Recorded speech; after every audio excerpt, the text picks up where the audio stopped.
안녕하세요 여러분, 김영현 전도사입니다.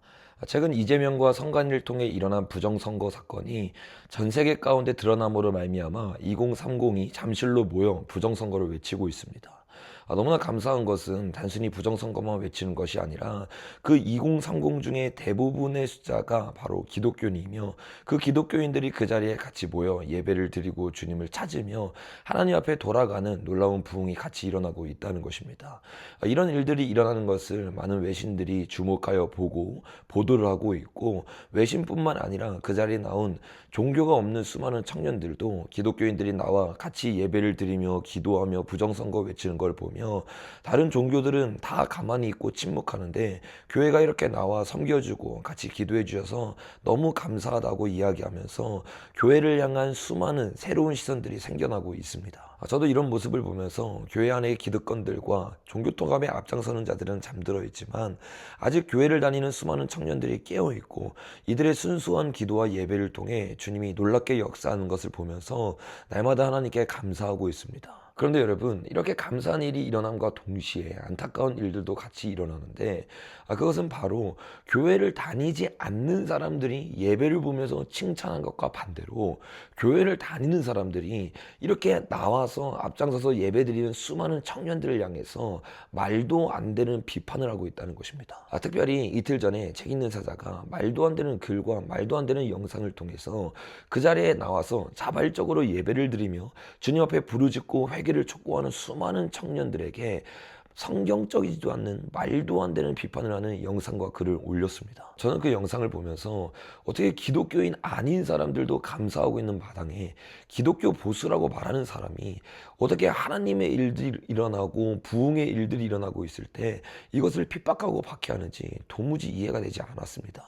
더군다나 이것을 박해하는 이유가 완전히 비성경적인 내용들이었습니다.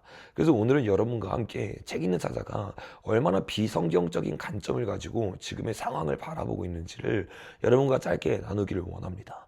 책 읽는 사자는 자신의 글에서 기도와 찬양을 하는 이 그룹을 향해서 타겟팅하면서 뭐라고 얘기하느냐, 수많은 사람들이 모인 곳 가운데서 공공장소에서 방언으로 기도하는 것은 부적절하다라는 듯이 글과 영상을 적었습니다.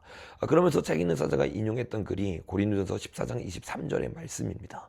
저는 책 읽는 사자가 인용한 그 구절을 보자마자 마음속에서 탄식을 했습니다. 왜냐하면 책 읽는 사자가 인용했던 그 말씀은 책 읽는 사자가 말하고 있는 바와 정반대의 말을 하고 있는 말씀 구절이기 때문입니다. 먼저 책 읽는 사자가 인용했던 말씀을 우리가 한번 봤으면 좋겠는데, 그게 14장 23절 말씀이거든요. 거기를 보니까 그러므로 온 교회가 함께 모여 다 방언으로 말하면 알지 못하는 자들이나 믿지 아니하는 자들이 들어와서 너희를 미쳤다 하지 아니하겠느냐, 이 말씀을 인용하면서 야, 우리가 공적인 장소에서 방언을 하면 사람들이 미쳤다 한다, 그리고 이거는 교회의 덕이 되지 못한다 라고 말하면서 이 말씀을 인용한 거예요. 근데 여러분, 진짜 이거는 신학에 쩌들어서 하나님의 말씀을 공부하지 않은 것을 그대로 티내고 있는 겁니다. 우리는 신학을 공부하기 전에 어떤 사람의 어떤 교수의 이야기를 받아들이기 전에 먼저 말씀을 봐야 됩니다.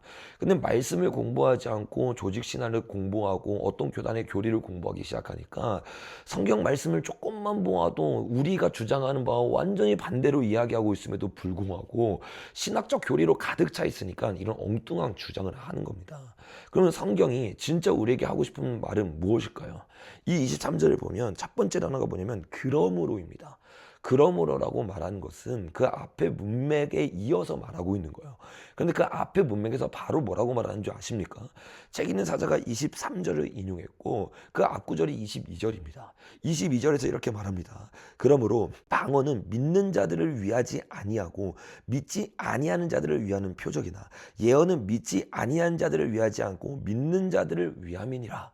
여러분, 책 읽는 사자가 인용했던 말씀 바로 앞구절에서 바울이 뭐라고 말하냐면 방언은 믿는 자들을 위한 표적이 아니라 믿지 아니하는 자들을 위한 표적이래요. 그러니까 방언이라는 것은 믿지 않는 자들에게 우리가 방언을 보여주면 덕이 안 되기 때문에 믿는 자들 그리고 방언을 아는 자들끼리만 모여가지고 안에서만 방언하기 위해서 방언의 표적을 준 게 아니라 방언이라는 것이 애초부터 믿지 않는 자들에게 보여주는 표적이라는 거예요. 그래서 사도행전 2장에서 성령님이 강림하고 나서 첫 번째로 일어난 표적이 방언이었고, 이 방언을 수많은 믿지 않는 자들이 보기 시작했고, 그 일로 말미암아 수많은 사람들에게 복음을 전할 수 있는 표적이 되었던 것이 바로 방언입니다. 그리고 그 증표로 말미암아 수많은 믿지 않는 자들이 와서 뭐라고 말했느냐, 저들이 술 취했고 미쳤다고 조롱을 했습니다. 그러니까 그들이 방언함으로 말미암아 믿지 않는 자들이 방언하는 사람을 보면서 술 취했다고 조롱했으니까 기독교의 평판이 땅에 떨어졌고, 땅에 떨어졌으니까 그들이 방언하는 것은 잘못한 거고 성령님이 잘못 임한 겁니까? 그러니까 책 있는 사자는 성경을 제대로 읽지도 않고 그냥 신학적으로 잘못된 지식만 쌓아놓고 지금 말도 안 되는 소리를 하는 겁니다. 자기 자신이 방언하는 것을 부끄러워하니까 밖에서 방언으로 이 나라 이 민족을 위해서 기도하고 부르짖는 사람들에 대해서 잘못된 편견을 가지고 있고, 비기독교인들도 오히려 이것에 감사하고 있는 상황 가운데서 기독교인이라고 하는 자들이 잘못된 교리가 들어감으로 말미암아서 공공장소에서는 방언을 하면 안 되고 사람들이 미쳤다고 말하니까 잘못됐고 덕을 세우지 못한다라는 헛된 말도 안 되는 거짓 교리 가운데 사로잡혀서 수많은 사람들을 미혹하고, 이 영적 전쟁에서 가장 중요한 기도를 못하게 막고 있는 것이 바로 보수 기독교인이라고 말하는 책 있는 사자의 입에서 나온 말이라는 것입니다. 22절에서 말하고 있는 바와 같이 지금 사도 바울은 방언은 언제 어떤 식으로 사용을 해야 되고 또 언제 사용하면 안 되는지에 대해서 우리에게 구체적으로 말하면서 방언을 두 가지의 그룹으로 나누고 있는 겁니다. 방언은요, 성경 14장의 내용을 자세히 보면 두 가지 그룹이 있는데, 첫 번째 그룹은 공적 방언의 개념이 있고 두 번째 개념은 개인적 방언의 개념이 있습니다. 공적 방언이라고 하는 것은 사람들 앞에서 내가 방언을 했을 때 이 방언을 통역의 은사를 받은 사람이 통역함으로 말미암아서 단순히 하나님과 개인을 향한 방언을 하는 것이 아니라 교회를 향한 방언으로 말미암아서 통역을 통해서 하나님이 주신 메시지를 전하는 것, 이게 공적 방언입니다.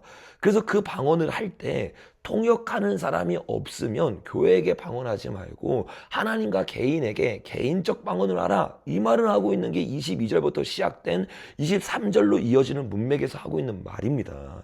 그래서 책 있는 사자가 인용했던 이 말을 제대로 보면 23절에 보니까 그러므로 라고 말하면서 방언을 말하고 난 이유에 대한 이야기를 이어서 하고 있는 거죠. 그래서 23절에 보니까 그러므로 온 교회가 함께 모여 다 방언으로 말하면 알지 못하는 자들이나 믿지 아니한 자들이 들어와서 너희를 미쳤다 하지 아니하겠느냐. 자, 이 말을 보세요. 사람들이 많이 모인 거리에서 방언을 하는 걸 말하는 게 아니라 온 교회가 함께 모인 거, 교회를 말하는 거예요.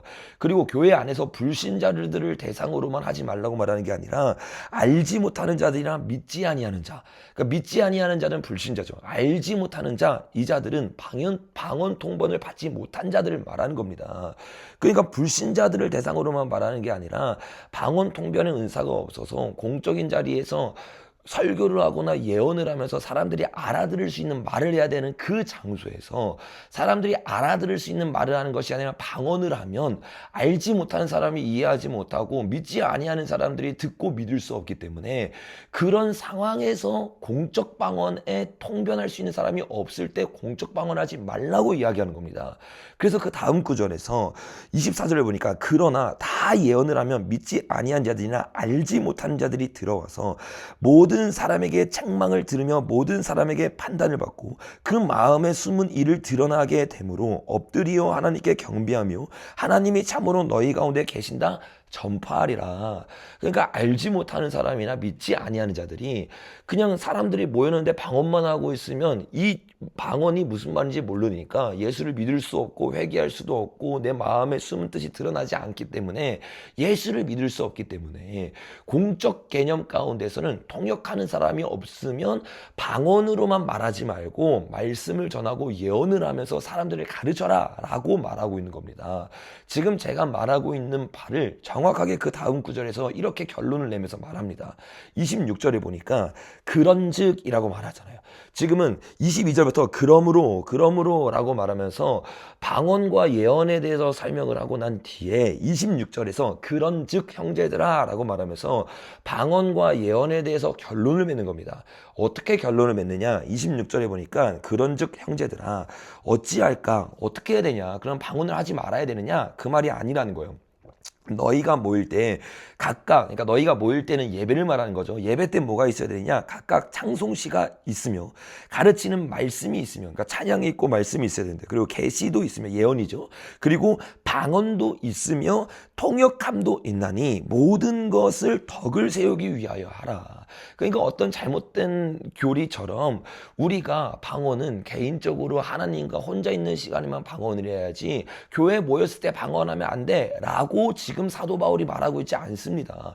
사도 바울은 우리가 모였을 때 방언을 해도 된다고 말하고 있고 방언을 할 땐 반드시 통역하는 자가 있어야 된다라고 말하고 있는 거예요. 그래서 27절에 보니까 만일 누가 방언으로 말하거든 두 사람이나 많아야 세 사람이 차례를 따라하고, 자, 통성의 방언을 말하고 있는 게 아니죠. 한 사람이 강단에 올라와서 방언하고 있는 걸 말하고 있는 거예요. 그래서 여러 사람이 같이 방언을 하면 그 방언이 무슨 말인지 알지 못하기 때문에 차례를 따라서 한 사람이 예언을 하듯이 한 사람이 말씀을 전하듯이 강단에 올라와서 공적 방언을 하라고 말하고 있는 겁니다. 그런데 이 공적 방언을 할 때 뭐라고 말하냐면 차례를 따라하고 한 사람이 통역할 것이요 만일 통역하는 자가 없으면 교회에서는 잠잠하고 자기와 하나님께 말할 것이요 라고 말하고 있잖아요. 그러니까 우리가 그냥 성경을 제대로 읽지 않으면 방언은 한 가지 경우라고 생각하고 잘못된 적용을 하는 겁니다. 그러나 성경상 방언을 두 가지의 개념으로 말하고 있습니다.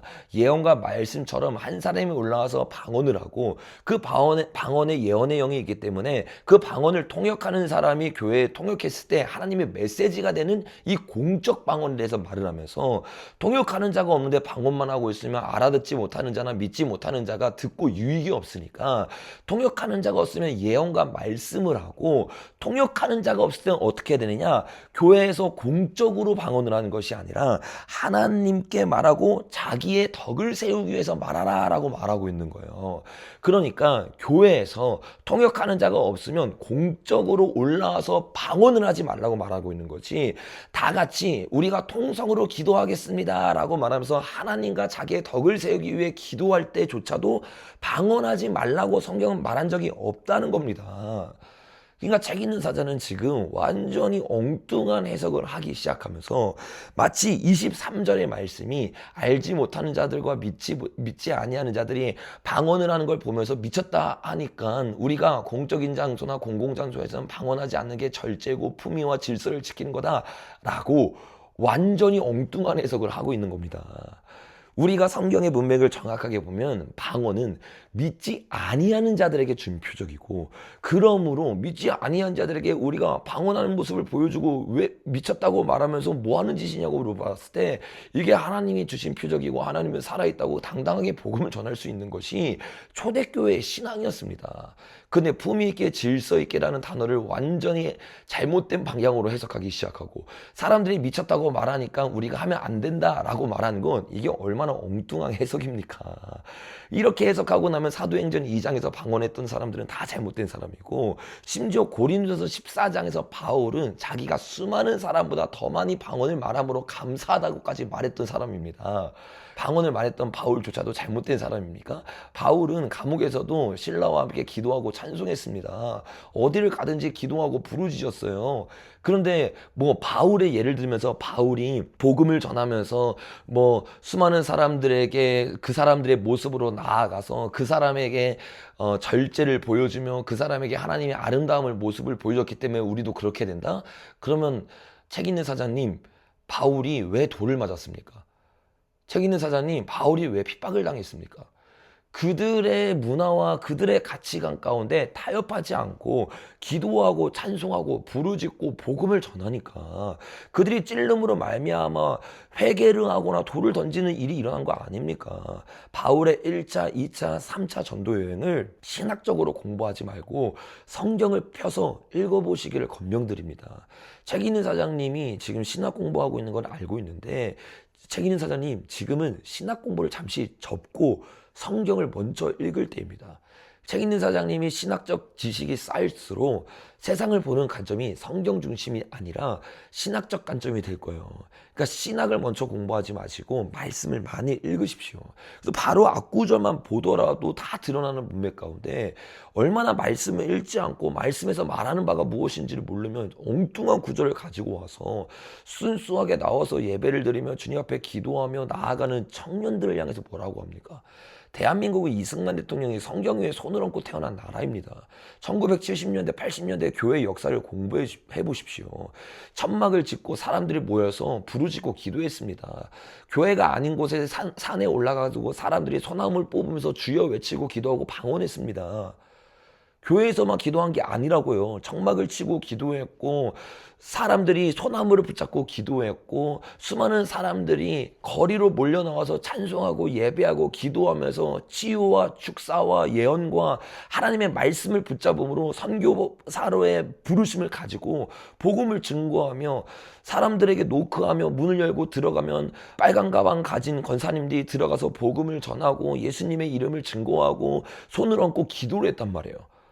이게 마가복음 16장에서 말하고 있는 믿는 자들에게 일어나는 표적 아닙니까? 그래서 수많은 청년들이 하나님의 말씀을 붙잡고 믿는 자들에게 일어나는 표적을 붙잡고 새 방언을 말하고 믿는 자가 손을 얹은 즉 귀신이 쫓아나가며 병든 자가 치유되는 이 역사를 거리에 나가서 하고 있는데 이것을 책 있는 사자님이 잘못된 교리를 가지고 핍박하고 박해하는 것, 이거는 영적으로 아주 중요한 영적 전쟁 가운데 완전히 말도 안 되는 짓을 하고 있는 겁니다. 책 있는 사장님, 그러므로 지금 하고 있는 이 말도 안 되는 행태에 비성경적인 박해와 비판을 멈추십시오. 책 있는 사장님은 자신이 쓴 글에서 마지막에 뭐라고 말했습니까? 제가 책 있는 사장님 위해서 다시 한번 읽어드릴게요. 우리 모두 이 불이 꺼지지 않고 유의미한 제도적 변화를 목도하기 위한 조심스러운 한 마음이니 더 큰 악을 차단하기 위해 연합과 동맹적 자세를 잊지 맙시다. 연합과 동맹적 자세를 잊지 말자고 말하시는 분이 그 자리에 나와서 연합을 추구하면서 기도를 하면서 이 나라 이 민족을 위해 부르짖고 2030이 올라온 청년들을 위해서 기도하고 있는 수많은 기독교인 청년들을 향해서 그렇게 편가르는 말도 안 되는 소리와 영상과 글을 올리십니까? 지금 누가 분열을 일으키고 있고 누가 연합을 깨뜨리고 있고 누가 동맹적 자세를 잃고 있는지를 생각해 보십시오.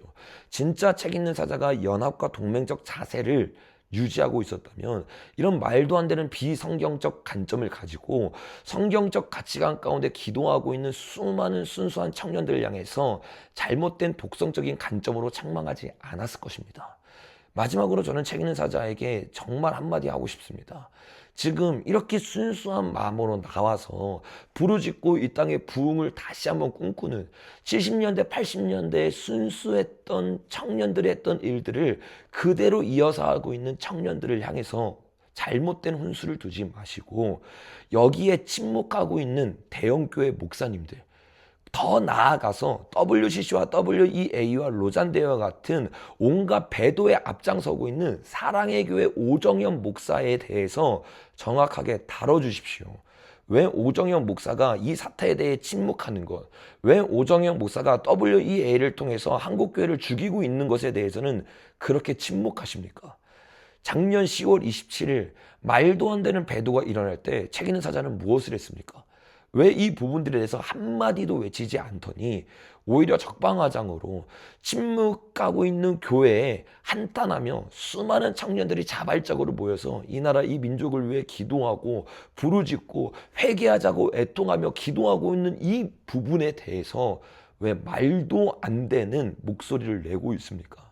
지금 동맹과 연합을 말하시려면 정말 순수한 마음으로 나와서 예배드리고 있는 이 청년들에게 뭐라 하지 마시고 잠잠하고 있는 오정현 목사에 대해서 정확한 목소리를 내주시기를 강력히 촉구합니다. 오늘 영상은 여기서 마치도록 하겠습니다. 감사합니다.